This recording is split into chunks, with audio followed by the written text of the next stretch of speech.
before I introduce our luncheon speaker, I want to take care of a couple of housekeeping things. As I said earlier, we'll put the updated PowerPoint presentations, including some of the ones you don't have handouts for, on the kansaspolicy.org website, so you can access those. I have emails for many of you. Some people I don't, especially if you registered this morning as a walk-up. Please give me some contact information so that I know that I can get those to you if you would like them. Also, I want to thank Todd Davidson, who is on our staff at KPI. He's the other young man who's running around helping me work the PowerPoints and everything like that, and thank him for his hard work, as well as the Friedman Foundation, Jeff Reed, and Leslie Heiner for their support of this event and making it a reality. I also want to put in a plug that we didn't mention earlier about KansasOpenGov.org, a website that has all sorts of information. Dave, in his presentation this morning, pulled a lot of that information from that site, per pupil spending down to the districts, revenue sources, as well as a new feature that is student achievement. So we have the NAEP data that we've heard referred to many times, as well as the individual state achievement data for every school district in the state. So with that, I also want to encourage questions. Put away your Kansas sensibility. Don't feel like you have to be necessarily polite to the speakers. You don't want anybody to get mean-spirited. But don't feel like you can't ask hard questions. Like I said, that's why we brought these people to Kansas, is so that we can learn about these issues and so that we can help make Kansas kids achieve better in the classroom. So we want hard questions to be asked of them, and the next person who's going to get a chance to stand on the firing line and answer those questions is Dr. Tony Bennett. He's the Superintendent of Public Instruction in the state of Indiana, where they've done a lot of very, very interesting and forward-leaning reforms over this past year, which she's going to tell you more about. He's going to be able to tell you about that in great detail. He brings 9 years of classroom experience as a science teacher, as well as a former high school principal and a football coach. Basketball. That's the right shape. We've all seen Hoosiers. So with that, Dr. Tony Bennett, who, once again, thank you very much for your time. Enjoy your lunch. And thank you. It's good to be with you. My wife, when I left this morning, go to the flight, to catch a flight, she said, "Where are you going?" I said, "To Kansas." I said, "I'm the luncheon speaker." She said, "Oh my gosh." And I said, she goes, she goes, "What's that mean?" I said, "That means I'm either going to have to keep them awake or see if I can make their food come out their nose like we used to when we were in school." I want to say just a couple things. First of all, you had the chance, in my opinion, this morning, and I would really encourage you to tap his mind. You had an opportunity to hear the guy that I believe is probably the best state chief in the country, and I should say he was, in Eric Smith. I would be incredibly dishonest if I didn't tell you that everything we've tried in Indiana, everything we've done in Indiana, the one thing I've done is picked up the phone and dialed Eric's number and said, "Eric, tell me what you think." And he would help me through it. So I would tell you, as policymakers that are thinking about this, it's a guy who, I know he has a little time on his hands, right, Eric? Absolutely. I would tap into that mind, because you won't find a better mind, you won't find a person who has a greater heart for children and for improving education than Eric Smith. So I would really suggest you use that. I know you've had a discussion today about charter schools, vouchers, online learning. I think Sandy's going to talk to you later on about paying teachers a little differently. I'm going to kind of talk to you about it all. And I'm going to talk about an entirely different piece, because I am not a deep policy wonk. Okay? I'm an old basketball coach from Indiana. That means we're not real smart. And what I am going to do is tell you how to get this done, how we got it done in Indiana. I'm very proud of this slide. I think and just about anyone would tell you that Indiana, prior to Mitch Daniels, and I want to emphasize that name as well, was an also-ran state in the education business. Governor Daniels did a number of things in the last 2 or 3 years to say, let's change education, let's totally change education, let's radically change education in Indiana. Because, bluntly, folks, we had a pretty good, economically in Indiana. We've got a great governor, knows how to hold his expenses lower than his revenues. We've got a great business climate, great tax climate, but we did not do well in the education business. And so when we came on in 2009, and I'm an elected official, I was supported by Governor Daniels, we set forth a plan to change Indiana's education landscape. And I am very proud to tell you we succeeded.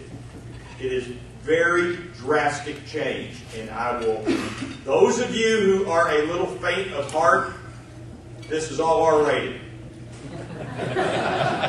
Okay?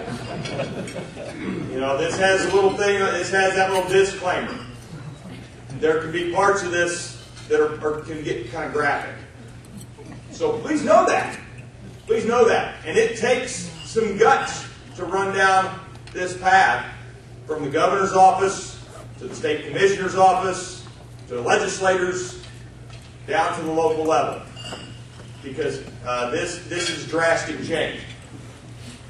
We came in 2009, and the first thing we said is we are going to just, I don't want to use the word blow up the system, we're going to set some clear guidelines for Indiana. We're going to set some very clear parameters. Now, this is a very important slide, believe it or not, and I know most people don't have that right at the beginning, because there are a couple of things in here I want you to see. The first is we said that the academic achievement and career preparation of all Indiana students, and I want to emphasize the word all, because my job my title is Superintendent of Public Instruction. That does not mean I'm Superintendent of the public schools in the state of Indiana. I am Superintendent of the education of all children in the state of Indiana. That does not go over very well all the time. So the academic achievement and career preparation of all Indiana students will be the best in the United States and on par with the most competitive countries around the world. Then we set 3 goals to get there. We said by 2012, 90% of our students will pass both math and English language arts sections of our state's examinations. 25% of our grads will pass an advanced placement international baccalaureate exam or get dual credit in high school, college credit in high school. And 90% of our students will graduate with a meaningful high school diploma, meaning they will be able to go forward without having to be remediated. So fairly lofty goals. Now the most important piece of that is that picture, and it's not because I'm in it. That picture is a scoreboard that we keep in the Indiana State House.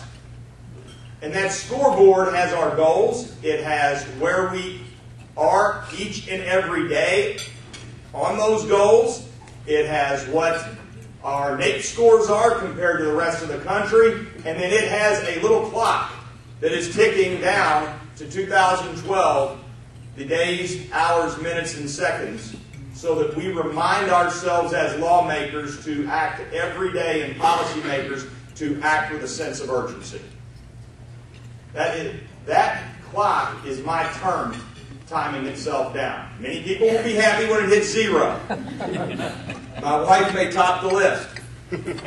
But it is important because we were just talking over here, folks, we got to remember, we got one shot at this. And that's the way we looked at it in Indiana. We have one shot at this thing. And so we want to act with a sense of urgency.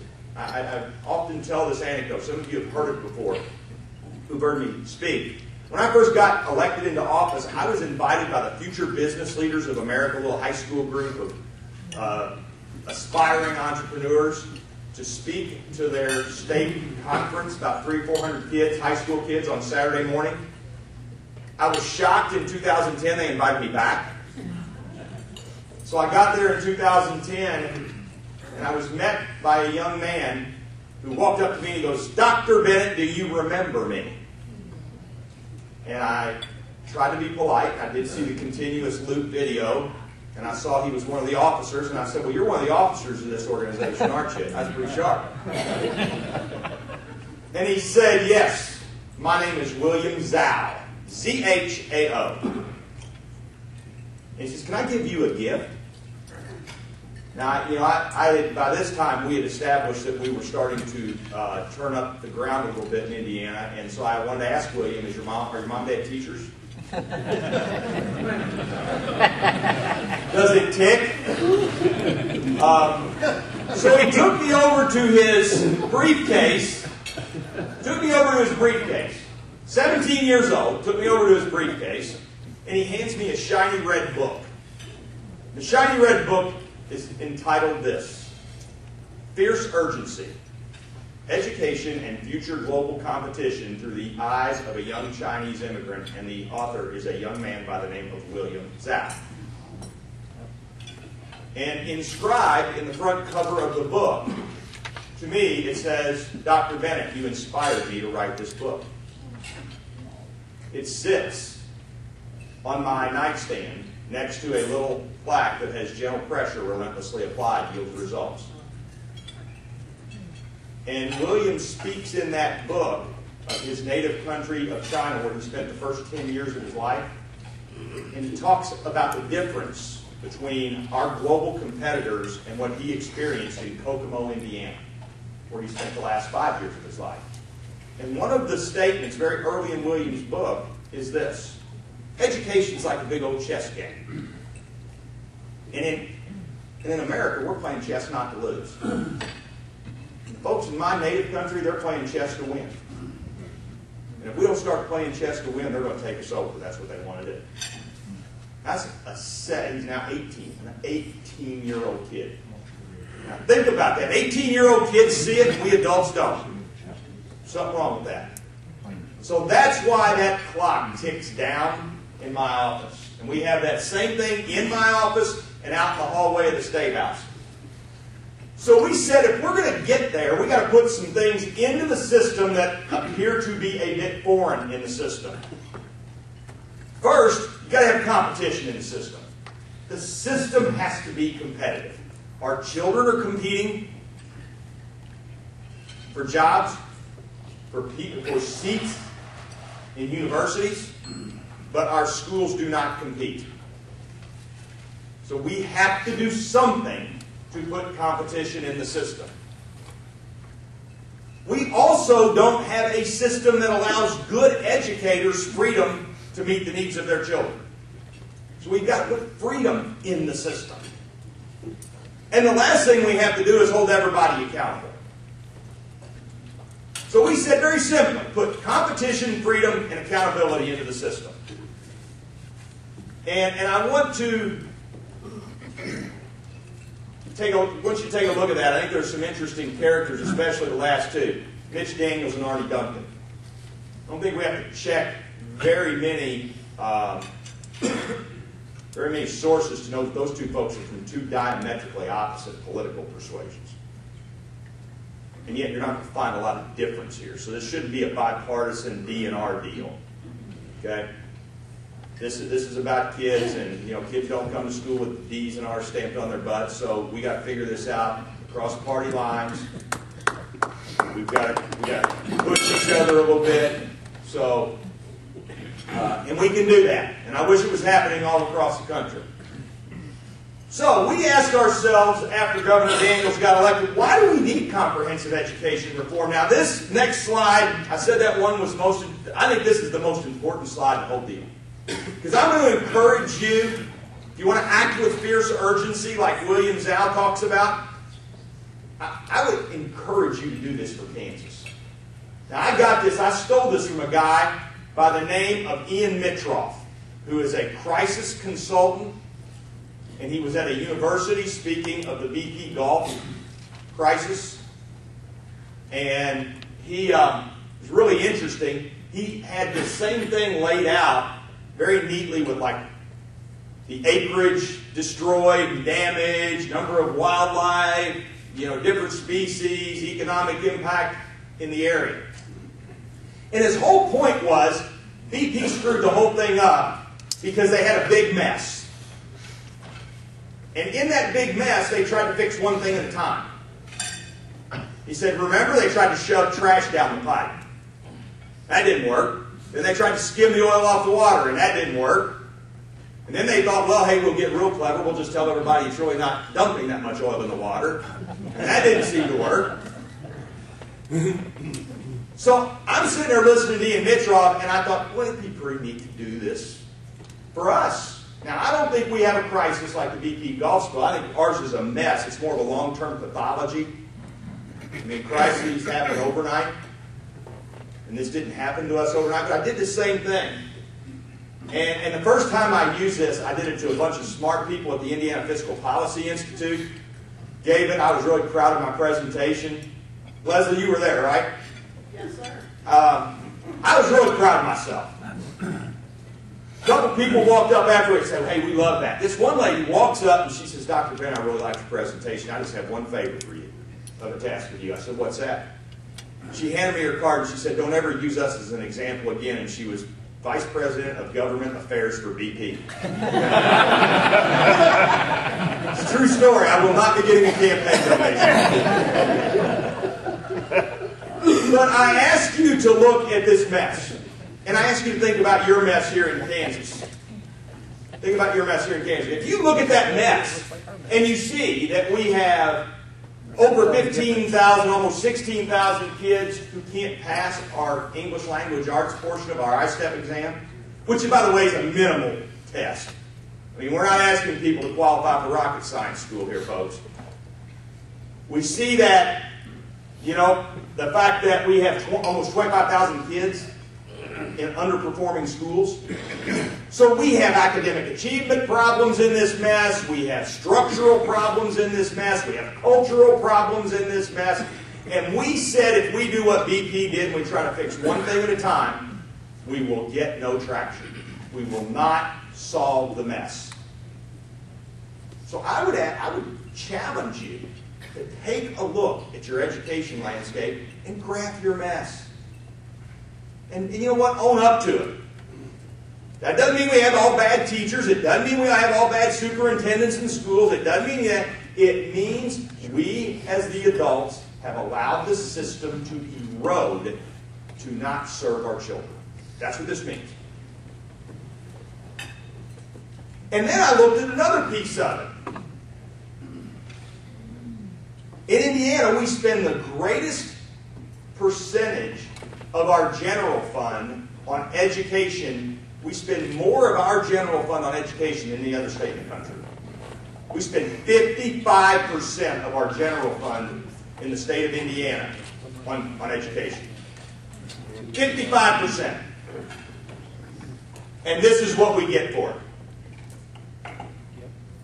This is what we get. So in the last 10 years, if you look at the blue part, that is spending. If you look at the red part, that's performance. Now, I'm not a business guy. I spent my whole life in education. Okay? But I don't think that's a very good return on our investment. Okay? And I think that's part of the issue. That's part of the issue. So we have all of this going on.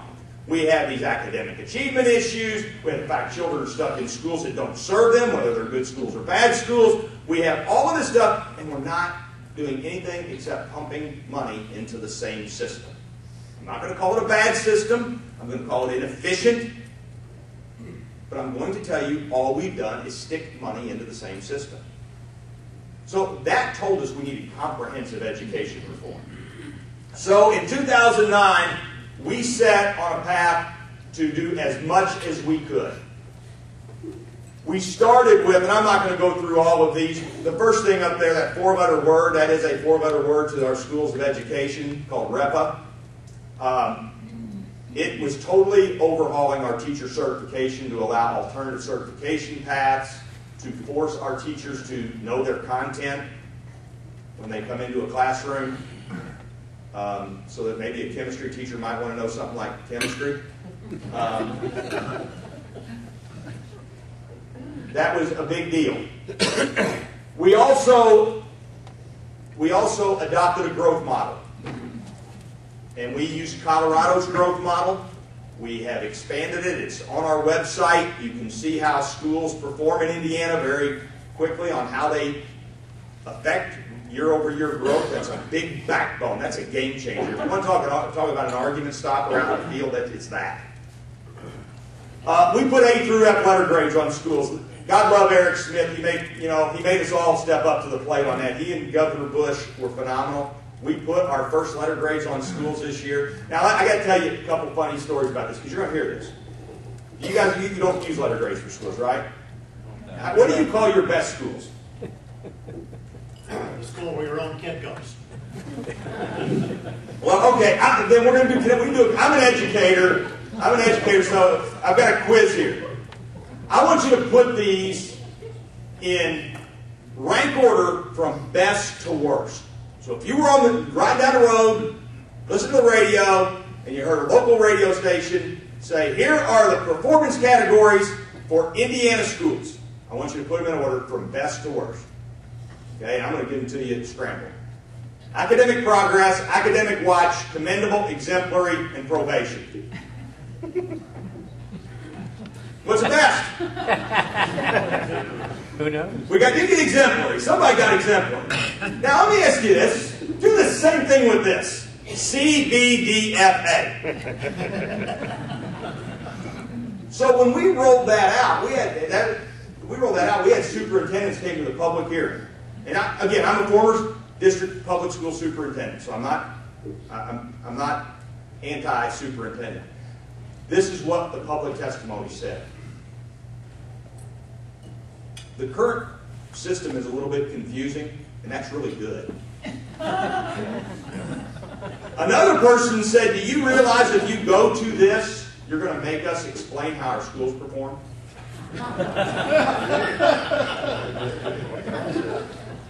Now, we didn't get one thing right on this, and I'll be very honest. We did not get the measurements changed because we had so much backlash on just making the move that some of it got delayed. So we have a cap from the AYP calculation. So if you miss AYP for 2 years in a row, you can't be any higher than C. So we have like Carmel, which is one of the highest.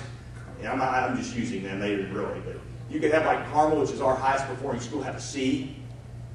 Well, it was really amazing. This year, they're all upset because they got capped at C. They didn't care last year when they got capped at academic progress.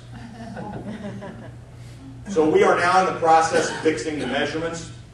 We did pass an anti-social promotion bill. Third graders do have to read at third grade level before they get to go to fourth grade in Indiana. We did away with seat time, the virtual deal. Very important. We enforced 180 days. Changed the definition of a textbook to include a laptop computer so you can use textbook reimbursement funds to purchase technology. We have just this last week announced that for the first time in the state's history, we have seized control of 5 of the worst schools in the state, pulled them out of the districts. We have hired independent turnaround school operators, which, by the way, some of them are for-profit companies, just so you know, to run them. We have brought in great programs, Woodrow Wilson program, TFA, TNTP. Okay, we have robust virtual options. We have public school choice, no caps on charge. Did all that to lay the groundwork. But we didn't think we went far enough the first 2 years. We had to change the structure of education. I think what we did there in the first 2 years is we kind of nibbled around the margins. What we could get done, we got done. Okay? So we said we're going to put together comprehensive structural reform. Structural reform. Again, one of the things you'll hear about this is anti-people. This is anti-teacher. This is anti-administrator. This is anti-public education. No, we said this is anti-bad structures. Okay, so you got to depersonalize it. And we said we're going to really have 3 goals. We're going to empower our school leaders. We're going to recognize and reward our great educators. And we are going to provide families quality options. Now, I don't have a slide for this, but I'm going to draw a visual for you because I think this is a very important visual. When we talked about this, I said, let's think about building a railroad track. And on one rail of the track, you'll find competition, options for parents and children, charter schools, vouchers, scholarship tax credits, all of that is one rail of the track. Now, I maintain that if the only thing you do is that rail, you've hosed your public school system. Because you're putting competition into a system, and you got a public school system that can't respond to that competition. Okay, you got to remember, all of us will be dead before we ever see anything like most of the kids going to other schools than public schools. So you got to fix that system too. So that's the other rail of the track. You got to give your great public school leaders, and we have many of them in Indiana, you have to give them freedom on the other rail. You got to let them, you got to get the handcuffs off their hands due to collective bargaining. And we did not repeal collective bargaining in Indiana. Okay? You have to let them manage their human capital the way people should manage human capital. Pay them the way they should be paid. Evaluate them the way they should be evaluated. Remove them the way they should be removed if that needs to happen. And then in the middle, those little wooden things between the two rails, that's accountability. That's what the state does. That's what the state does. Set expectations, hold people very accountable. So that was really the visual we drew. Now, I said this is not for the faint of heart. About every Thursday in the Indiana State House, we were always joined by somewhere between 1,000 and 8,000 of our closest friends.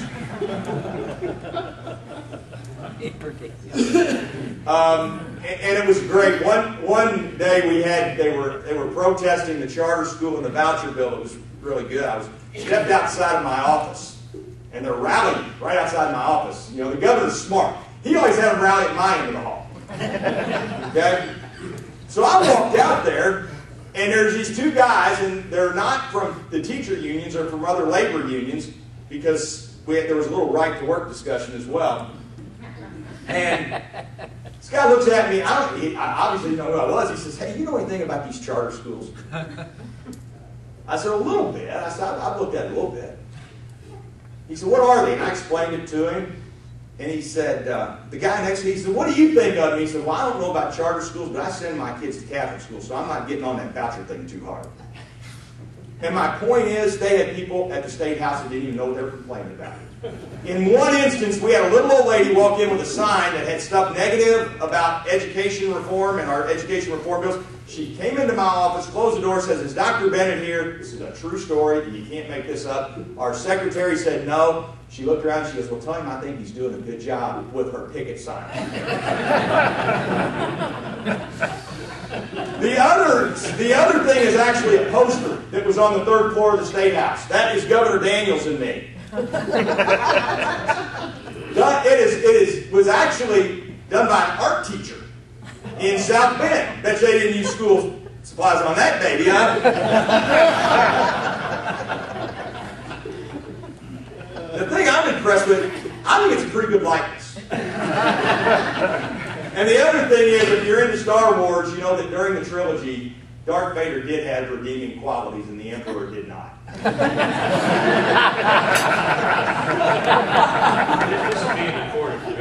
He knows. I told him. But how do we overcome all that? And this is a very important piece. This is a crucial piece of this. How do we control all that? We went right to the belly of the beast. Went right to the belly of the beast. I personally went to gymnasiums, auditoriums, cafeterias. I did town hall meetings for legislators. If legislators had scheduled town hall meetings and they were getting their brains beaten in, which they were, the unions had rallied around the town hall meetings. I just said to the legislators, "You call me, I'll go to the town hall meeting, I'll take the beating, you just punch the green line." You know, and we went out and met. I personally went face to face with 8,000 educators, and those were not all pleasant discussions. Okay, we were protested. It was brutal. But you know what? By the end of it, people said, "Well, I may not agree with all this, but at least you didn't just govern from the State House. You came out and you met us face to face." And our message was very simple. And Matt Ladner always likes it when I say this. I would start out by saying, "How many of you here believe you're here to see the man that's out to destroy public education?" And all the hands would shoot up. I said, "Well, you know, I hope by the end you're a little disappointed. But I said, here's the deal. We're going to lay out our plan to reform education in Indiana. We're going to take notes on what your plan is, but we're not going to discuss why we should stay the same. What I want this to be is, here's my plan. I want to know what your plan is. It changes the discussion. I said, because I'm very comfortable with you disagreeing with me, but I'm going to tell you, I'm not going to listen to you tell me we need to keep stuff as it is. And they weren't pleasant. But we actually got amendments. We actually introduced amendments in our legislation from teachers, not the teachers' union. Teachers said, what about parental accountability? What about getting kids to school? Can you help us with educational neglect and habitual truancy? We put an amendment in the bill for that.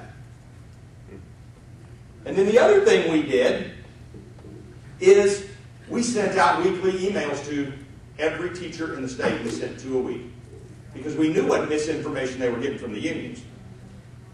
So we would just say, here's what we're doing this week. This is the stuff we're taking to the legislature. Here are the amendments you'll see. This is why we're doing it. And again, by the end of the session, we were having teachers say, you know what? And a lot of these were teachers who sent us stuff and said, you know, you write that SOP, don't ever send me another email again. And by the end of the session, they were saying, thanks for the factual information. May not agree, but thanks for the factual information. So the point is, folks, if you try to govern from the State House on education reform, it's a loser. And it's very hard to expect your governor to be the person to carry this ball. He has far too much to do. So you've got to drive this message. So here is our suite of bills that we passed. Senate Enrolled Act 1 is teacher effectiveness reform. Teacher and principal effectiveness reform. This requires local school districts to develop annual evaluations based on student growth and performance. Again, I went to the growth model. Think about how these things fit together. Okay?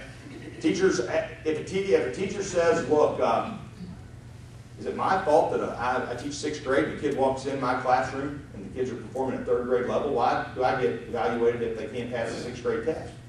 That's fair.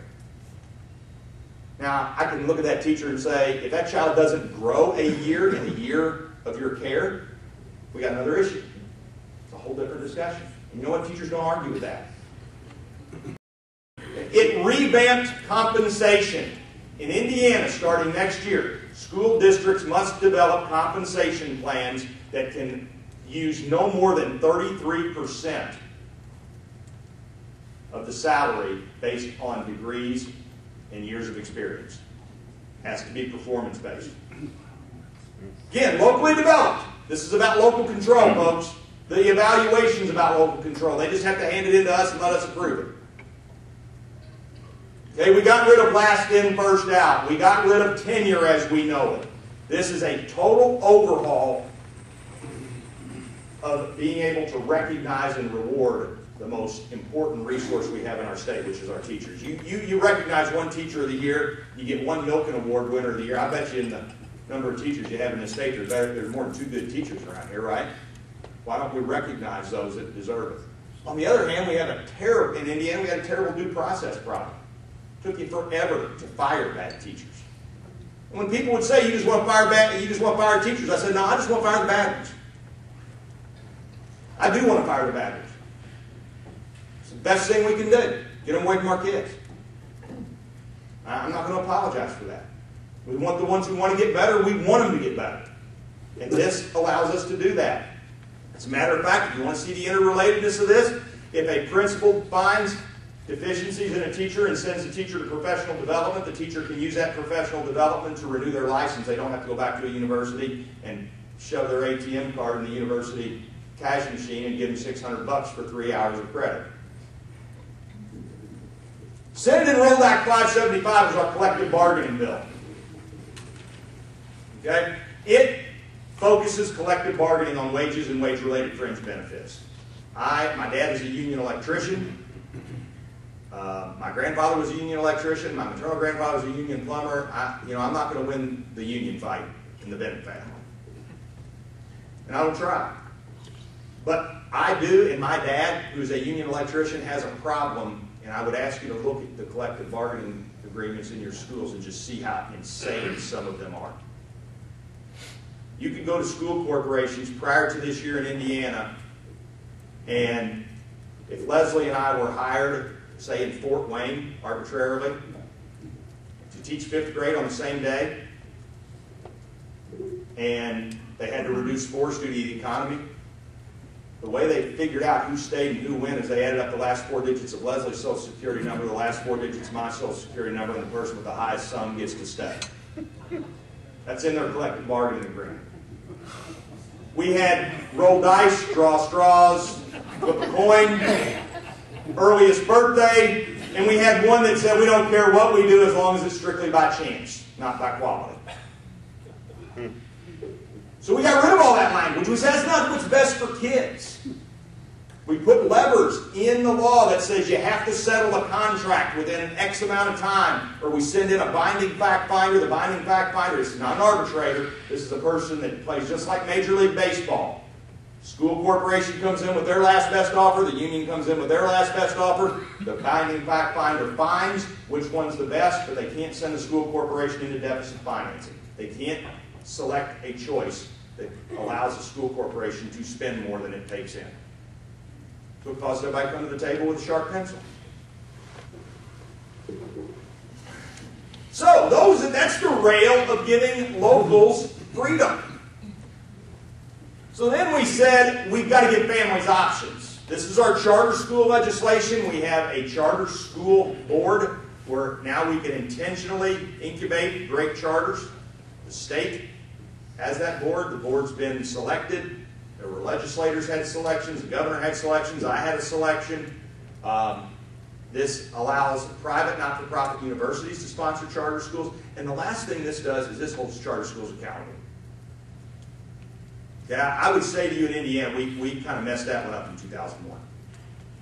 We passed a charter school bill, and we didn't force people to hold charter schools accountable. And I would go out and meet with teachers, and they'd say, why are you for charter schools when some of our worst performing schools are charter schools? Guess what? I didn't have a good answer for that. That was an amendment we put in because we think, I'm not just for about more schools, I'm for more good schools. So we put accountability standards on our charter schools. Then the big one came. And I want to say 2008, just so everyone's clear. I think we have a district superintendent here. I was a district superintendent. I ran for this office. The one thing in 2008, the teachers' unions, the Superintendents Association, School Boards Association, Principals Association, and School Business Officials Association all agreed on is they didn't want me to win. Because I said in 2008 I was a pro-voucher candidate. I support school choice. I think money should be backpacked. I think we should put the money in the backpack. I think parents should be able to take the kids where the kids' needs are best met. And we should get out of the business of thinking the state's the ultimate provider of education. Okay, so this is a voucher bill. We call it an opportunity scholarship bill, but you can be a boulder, a pebble, a grain of sand, a rock, it's still the same. It's a voucher bill. It's the nation's most expansive voucher program. It is a means-tested program. It has a cap the first year of 7,500 kids, cap the second year of 15,000. Currently, we have about 22,000 student capacity, so while it's capped, it's not capped far from capacity. I'm going to give you, this is the largest uptake in a first-year voucher program in the history of the United States. We had 10 weeks to implement this program. In 10 weeks, we have almost 4,000 kids exercising, and these are children. 85% of those 4,000 kids are families who would qualify for free and reduced lunch. Okay, we have 15% of the kids from small towns, so poverty has no geographic boundaries. It is a huge, huge success. We think it will continue to be successful, and it has put pressure on the system like nothing else. Now, I have had my colleagues, very good friends of mine who are superintendents, say, how can you take money away from the public schools? And my response to you as legislators, I would hope you don't write an entitlement program for your public school districts into your budget bill. Because I said the money doesn't belong to you. It belongs to kids. It belongs to taxpayers of this state to educate our children. It doesn't belong to public schools. There's no entitlement. If you can take kids from public schools, I want you to have more money. Also increases the current scholarship tax credit. Now, we did something very unique because we had a lot of our own supporters say, public education is the cornerstone of democracy. That's a hard argument to beat. Hard argument to beat. So you know what? We give our public schools the first chance to succeed or fail with our children. The child has to go to a public school 1 year before they can take advantage of a voucher.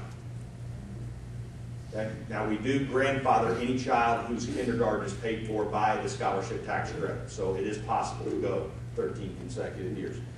So those are our two rails. Those wood slats are the A through F grades and the fact that the state will come in and hold people accountable. And again, if you have 2 D's or F's in a row as a voucher school, you can't take voucher money anymore. And in Indiana, we have a very unique situation. We have 250 voucher schools. Our voucher schools agree that every child in the school, takes the state's assessment if they take 1 voucher. And we didn't have many balkers at that. Now, there's a good reason. I wish I could say I was the brainchild of it, but again, if you remember how, when he said I was a football coach and I said we like to play basketball in Indiana, our Indiana High School Athletic Association makes schools be state accredited, which means they must take the state test before they can participate in the IHSA basketball tournament.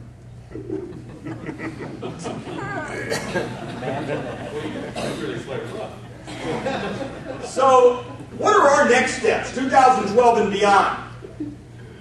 I said this to the media guy when we talked. This economy isn't getting better. It isn't getting any easier for schools. And I think as legislators, you have to ask yourself, as policymakers, you have to ask yourself, the decision about how we give schools more money is over. It's how we get more education for the money we have. That's what this game is. Charters, vouchers, looking at different pay structures, using your money differently. Give you a great example of feedback we got. How do you pay for merit pay? We had Cummins Diesel. They came forward and they have agreed to train people from each school district in the state using their 6 Sigma black belts, saying we can find 15 to 18% inefficiencies in your districts without touching human capital, and you can direct that back to your compensation system. That came actually from the field. So if you take a look at effective schools, it is marrying your education policy and your fiscal policy. That's how we're going to get more education for our money. Now, I often say it's in Indiana. I'm sure you guys want me to pick on you Kansas legislators, but we have a group that does the state budget every year, and like the last day, about 11 o'clock at night, they walk out of the room when the white smoke comes out of the chimney, and they say, "Hark, we know how to spend $6.2 billion on education in Indiana." And during the same time, we have about 12 guys in another room saying, "We know how to fix education." And you know what? I'm from southern Indiana, if you can't tell by the accent, and we say those two things should be married because they're not related in Indiana. Okay? So, the day we marry fiscal policy and ed policy will be the day we really start getting more education for our money. Some links, I'll make sure you get this PowerPoint. I'm just going to open it up to questions. I want the rest of this to be as informal and and you just cut me off whenever you want me to stop. And don't be afraid to ask anything. Pretty good basketball coach? Was I pretty good back? You know, I went back to my alma mater my first 3 years there, and they said, you know, you're from Providence. I graduated from Catholic school. They said, you know, you're one of us. So we're not worried about winning and losing. We want to make sure our kids play hard and learn a lot. Well, I had 3 losing seasons. I was looking for a job in Ohio. We've got a real complex funding formula here in Kansas. Can you kind of just, which would probably make it very difficult to institute a lot of these things since we have local option budgets that allows us to tax ourselves for our particular schools. And if we had vouchers, you'd have people coming from areas that were not willing to tax themselves into areas that were.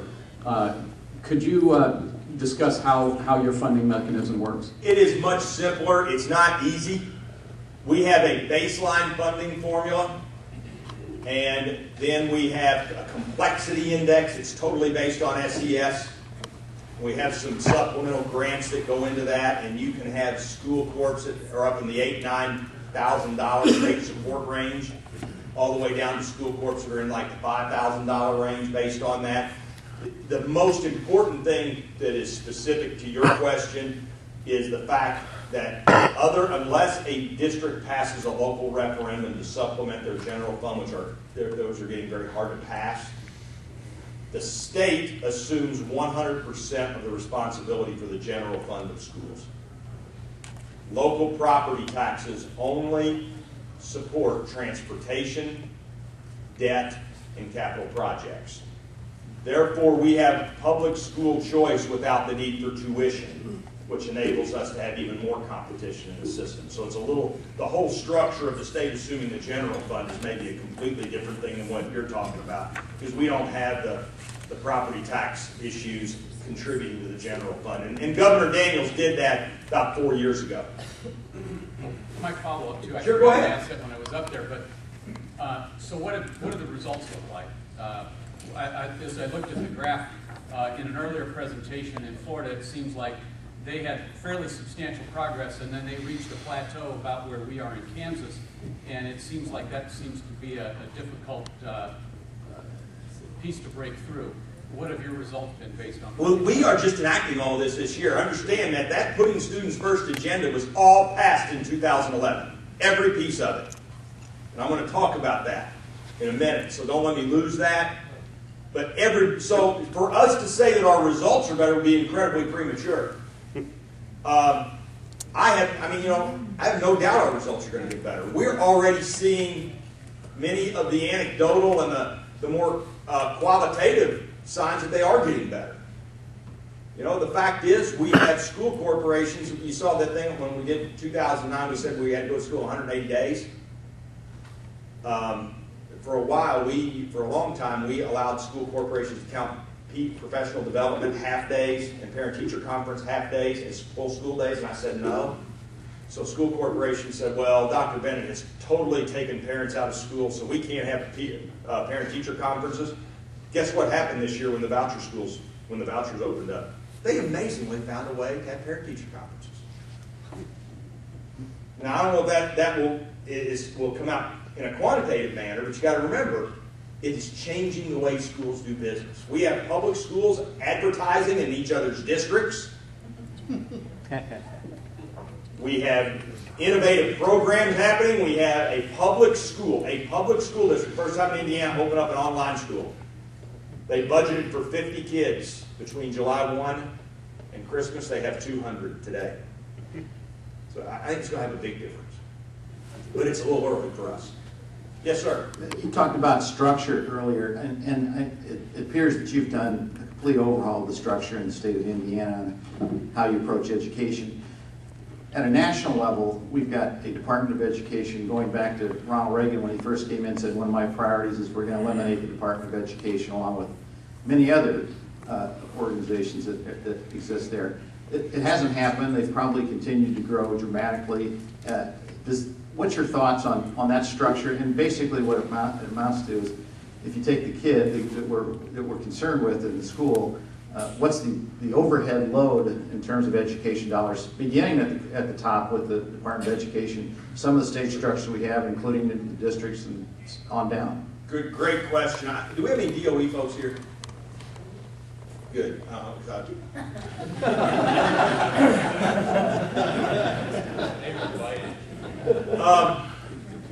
How many of you in here believe that your state DOE, your state Department of Education, or the U.S. Department of Education knows what it's doing? There's your answer right there. You know, when I was a district superintendent, the first time I got a letter from the Indiana Department of Education, I threw it away. The second time I got the letter, I threw it away. And I would generally pass the one along to the person who was in charge of implementing when it had final notice. Because if I didn't like the answer I got in the Indiana Department of Education, I shot another person in the Department of Education and got the answer I wanted. And my point was, when I was in the district, I didn't think the Indiana Department of Education or the United States Department of Education knew what it was doing. So when I got elected, do I think everything just automatically changed? Now they think I'm a genius? No. Now here's what I believe the U.S. Department of Education should do, your local districts should do, and the State Department should do. Set expectations. Set a clear set of expectations. Now, I am not a hard, even though I am a dyed-in-the-cloth conservative, I am not a person that will tell you that there isn't a place right now to discuss education at the national level. Because, ladies and gentlemen, you know, when we were all in school, it wasn't like it is today. Education is a state responsibility, but it's a national concern.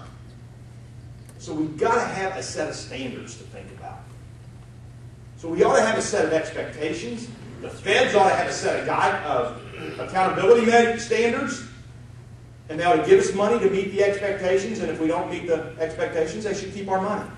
But they shouldn't tell us what to do. And I think what we did is we flipped our department into that mode. I told our department, everything's about setting expectations and holding people accountable. And I do think that after we took over the schools this year, everybody believes we will hold people accountable. And then all our department does is we are now setting up what we refer to as resource menus for our districts. You want to know about third grade reading? Here are good programs. If you want to know about RTI, here's a good model. If you want to know about math instruction or science instruction, here are models. If you want to use those, fine. If you want to develop your own, fine. But you're going to hit these expectations. So my response to you is, the feds would be well served to set expectations, set accountability metrics, give us the money, get out of our way. And if we don't hit the metrics, take our money. We'll respond. Did your staffing levels change at the state level? When we got there in January 2009, we had 350 employees. We have 1.2 million students in the state of Indiana. We have 250 employees. That is probably the lowest percentage of employees to students, or the smallest ratio of employees, largest ratio of employees to students in the country. We have 250 employees with 1.2 million children. So yes, it changed drastically. We used the savings from that. We actually generated about $250,000 savings in one area. And so we rolled out this thing and told schools, if you, the 10 schools that increased their graduation rates the most, we'll give you $20,000, 5 of which should, no more than 5 of which can go to the principal for performance-based pay. And then the principal and superintendent decide how the other 15,000 or the other 15,000 is divvied up among the adults who help get the graduation rates up. Those were very happily accepted checks in this economy. But we did it with savings from the department. Yes, sir. I think you partially answered my question when you were talking about the expectations just kind of being set higher or being set, and then the schools deciding how they address those expectations. But again, we've kind of yourself and other speakers have addressed today. Again, funding, school choice, the A through F grading systems, school quality, basically teacher quality, incentives, and consequences. I think all this is great. I guess my questions still goes back to the, where does quality curriculum and instruction fall? Because I understand to some extent the schools can decide themselves how to meet those expectations, but sometimes I don't know that the expectations that are given to them are even the best. I guess to give a specific example, I've traveled to Taiwan and toured a technology education high school with 7,000 students. I mean, we're being killed overseas, with what they're doing in education and technology education specifically. And again, here I think we still have this huge focus on the core academics, which I'm not saying we shouldn't, but how we're going to place an emphasis on the technology education part, and where are those, I guess, who sets those expectations, and and what tools are the schools given to meet those expectations? A lot of times too, like, I guess, sorry for rambling, but kind of like with No Child Left Behind, you wind up with expectations, but the educators aren't giving any tools to meet those expectations, and that's unfair. So, Sure. I guess. Well, no, they're all very fair questions. I think, first of all, I am a strong proponent of local control. Okay, which is why we rebuilt this thing to put more local control in it. Our problem has not been quality curriculum and instruction. It's been cowardice on the state's part of holding people accountable for delivering it. You know, I believe, and I believe this with all my heart, and this is just human nature. Until the pain of staying the same is greater than the pain of change, we human beings do something very funny. We stay the same. So you can change curriculum and instruction by saying, here are the standards, we are unwavering with those. Here is the accountability, we are unwavering with this, you better meet the bar. And it is amazing what's happening. I had a school board member say to me at the State School Board Association, he said, well, what are you going to do to improve instruction of our teachers? I said, hell, I didn't hire them, you did.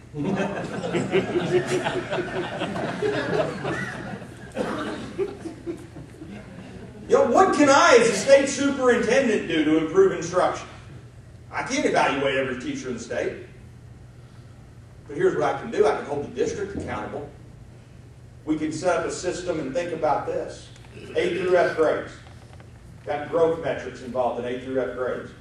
Does it seem reasonable to anyone in this school, in this room, that if you have an A or B school, that most of your teachers would be effective? Does that seem reasonable? So conversely, does it seem unreasonable if you are a D or F school and most of your teachers are effective? We've never set up that type of transparency and those types of discussions at the local level to force school boards and superintendents to have that discussion.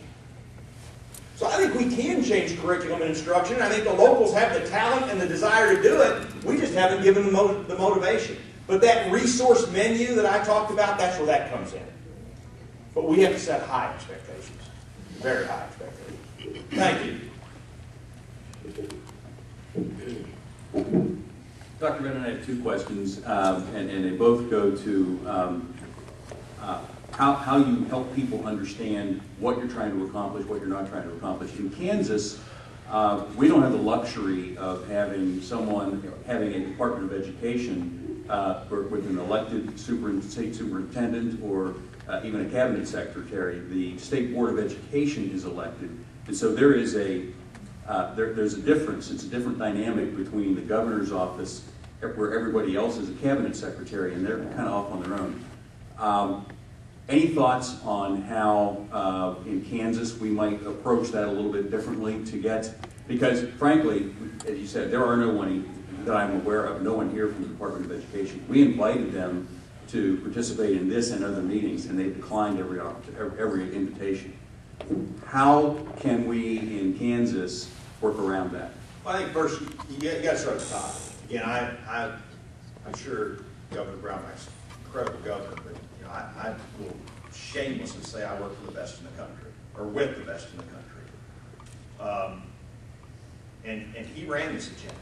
And when I say he ran it, he gave a 30-minute State of the State speech in January of 2011. 16 and a half minutes of it had to deal with education reform. So the bully pulpit of the governor was incredibly powerful. Then, you know, I was the guy who had to go out and sell it. And I think that goes to your point. That goes to your point, who sells it. And that is, you've got to have somebody who, first of all, speaks education speak. As much as I hate to say it, you got to have somebody that's got a little face validity with educators. They had to have been an educator, maybe. It really helps. And you got to have somebody that's just willing to take a beating in the spotlight. But you know what? That's a discussion I think you have to. I know you're going to have a panel discussion here after a while, right? Yep. I think that's a discussion you got to have at the top level. Because that is a must. That's a must. I mean, folks, Leslie knows the horror stories. My house has been vandalized. My wife was chased from her jobs. We had editorials written about my wife in the paper. One editorial that was written was so good that the picture they put of my wife wasn't even of my wife. So when I say this is R-rated, yeah, the person who's going to take the bullets has to be willing. And I'm not saying that in a boastful way. I'm just saying that if you believe in it, you got to say, hey, this is what I believe what's best for. I always go back to Matt Ladner's favorite statement. Just take your plan. Find someone who can take the plan and say, now tell me your plan. I always say, hey, folks, America wasn't built on consensus. It was built on debate. Right. You know, we've consensused ourselves to death. So let's have a debate. Just say, bring your plan, let's debate. But you got to find that person. I think that's a great discussion for the panel. Okay. My other question is dealing with how you arrived at the decision to, instead of nibbling around the edges and trying to do what you can, how did you arrive? What was there a tipping point? What made you decide we just have to go do it all, even if you don't get it all the first time out? Well, first, well, you asked a funny question because keeping our reform community together was like herding cats. I'm going to pick on us a little bit. Think about this. In the reform community, you got voucher advocates, you got pro-choice advocates. In their heart of hearts, they really care about collective bargaining reform. The charter advocates, some of them really don't want vouchers because they like competition, but not that much. Okay? So we put everybody in a room and we said this, you're for it all. We imposed our will to an extent on this because we had everyone singing off the same song sheet. And so when I was asked very early in the session which of these I would think about bargaining away, I said none. And I stood on that every day. And when we started passing bills through one chamber, I would go to that chamber and say, see, we just set up incredible competition. Now you got to give these public school guys, got to give them freedom. And we used a very integrated, aligned approach to say we got to have it all. And the reason I think you got to have it all is I think proof is, I think history has shown us that doing one thing is not having work. Thank you. Yep.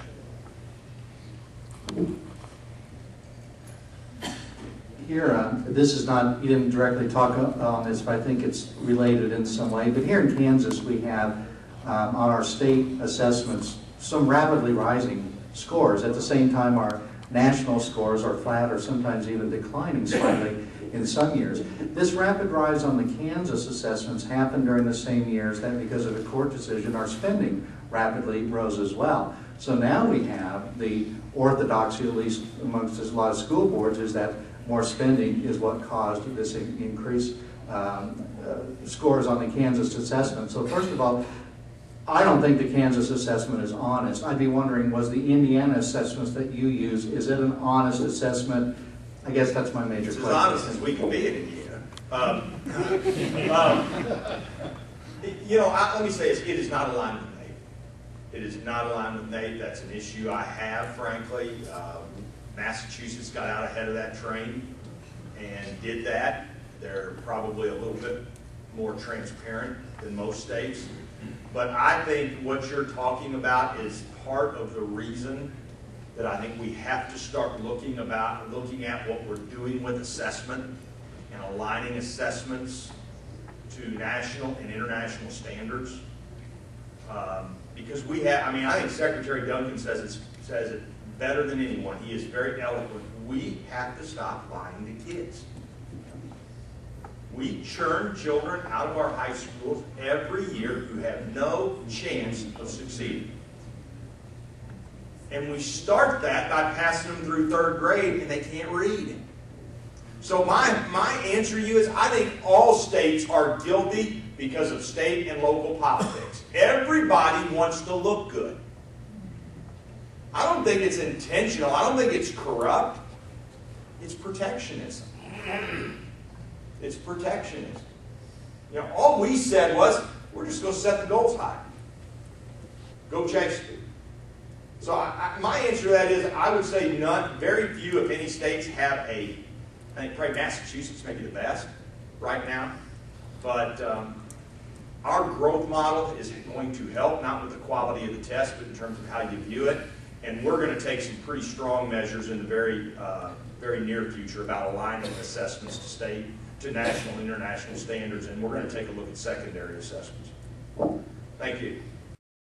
Since there's no one behind me, can you talk about your teacher evaluation a little bit as well? Because I'm told, you know, by people that, well, we can't just have principals going in and watching teachers and give their opinion. You just can't do that. That's going to lead to cronyism and, you know, things like that. And then they say, well, you know, if you evaluate them solely on the basis of high stakes testing, then they just teach to the test. So is there a balance or something like that? Or that's what I'm interested in. I know Mrs. Jacobs will speak about that, I think, too. But even the Center for American Progress has now come out and realized that the effectiveness of the teacher in the classroom is much more important than anything else that schools have under their control. Well, that's, you know, you're exactly right. And let me say this. I'm going to be a little shameless in boasting right now. Not that I'm ever shameless.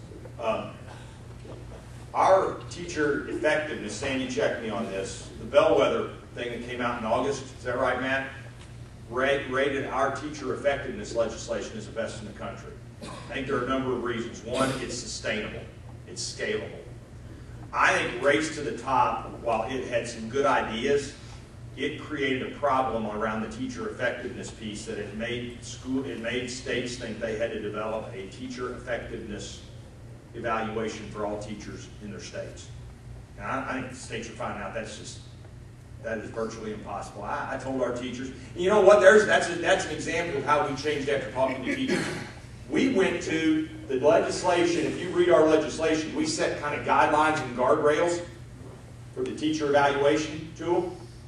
The locals developed it. Now, we developed a model that they can use, and they can use it. They can use all of it, part of it, none of it, use their own.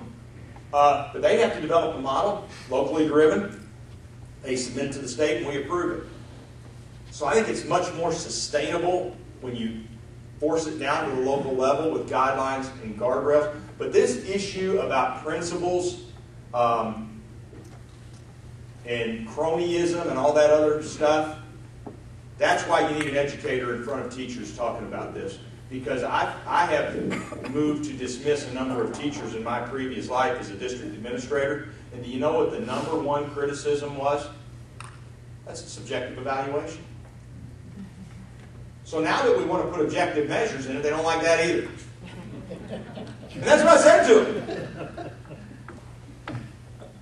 And so I think you have to know what we've encountered in the past. You just have to ask them, what are you for? It goes right back to that. So part of this evaluation instrument, come up with a set of guidelines, guardrails, let the teachers come up with it. I think growth is critical.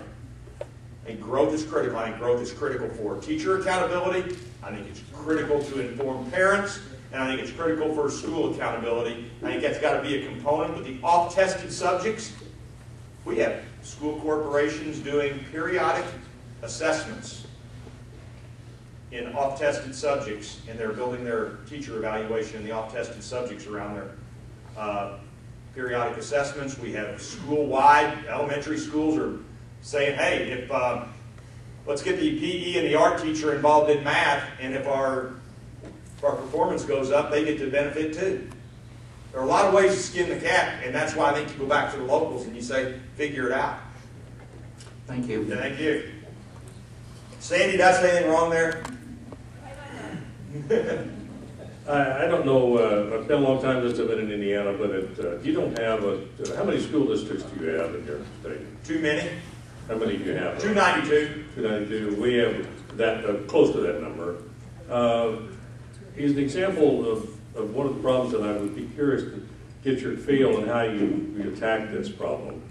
Is I live over here in Douglas County, which is where Lawrence is, and we have 3 school districts and about 13,000 K-12 students.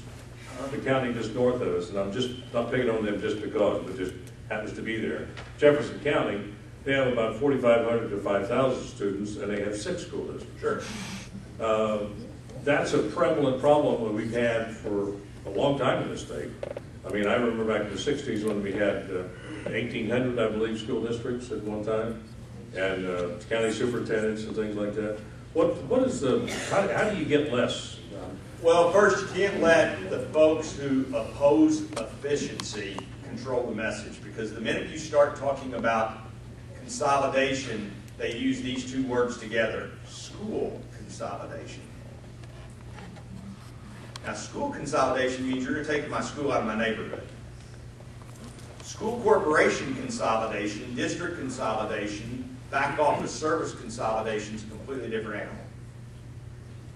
But the minute we started talking consolidation in Indiana, the opponents started down the school consolidation path, and it went downhill quickly. I do think this, and this is something we had this report a couple 4 or 5 years ago called Kernan Shepard, which two very distinguished statesmen led a commission. And they said that any school district under 2,000 should be consolidated. And I disagreed with that. I think we shouldn't be setting numbers. We should say, this is what Indiana schools, these are the opportunities all Indiana children should have from their school districts. And if the school district cannot provide those, then they should take immediate steps to either consolidate their resources or do something else to provide those opportunities. So you don't put it on a head count. Look at the opportunities that kids get. And I think the kids in your most rural and disadvantaged communities deserve the same opportunities as the kids in your wealthy communities. And I think that's how you equalize that playing field and force that discussion. The economy is also going to take care of some of this. Yes, sir. Is there any polling on the prospects for your reelection?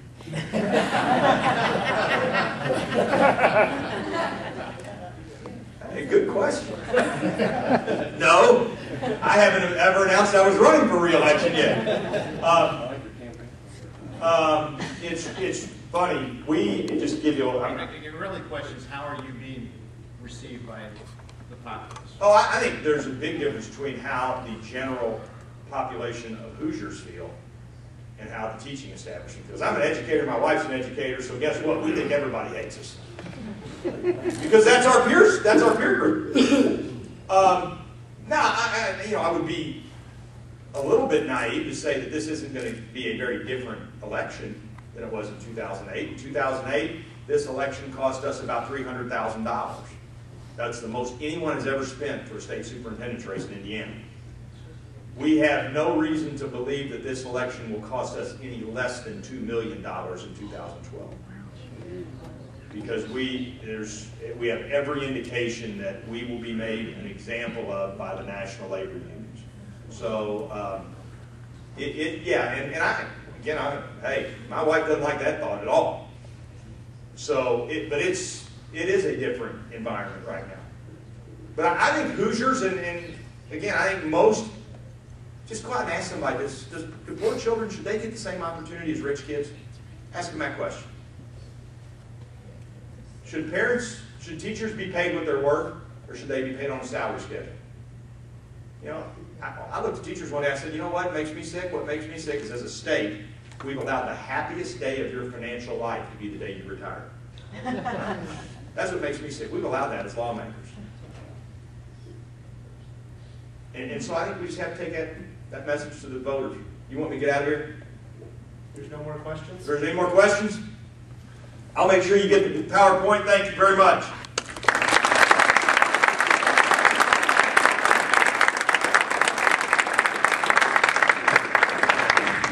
So we're going to take a 5-minute break before we start with the next speaker. So please stretch your legs a little bit, and we'll reconvene in just a couple moments. Promises, promises.